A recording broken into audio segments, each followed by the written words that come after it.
शिवराज्याभिषेक दिनासाठी राज्यभरातून शिवभक्त रायगडावर दाखल व्हायला सुरुवात झाली।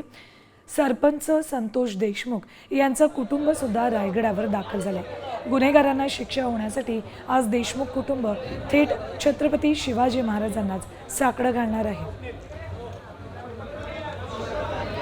याचबाबत वैभवी देशमुख यांच्याशी बातचीत केली आमचे प्रतिनिधी सचिन कदम यांनी।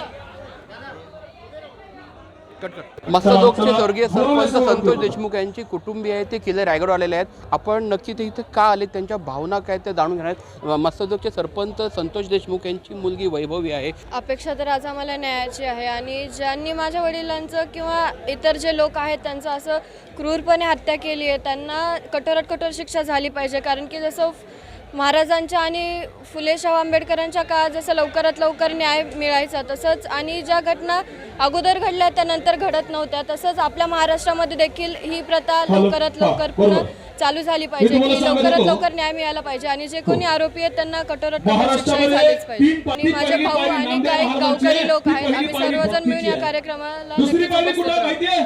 रायगडवर येत असताना महाराजांकडून जी महाराजांची पद्धत होती की लवकरात लवकर न्याय, तशी अपेक्षा वैभवींनी व्यक्त केलेली आहे। सचिन कदम, साम टीव्ही, रायगड।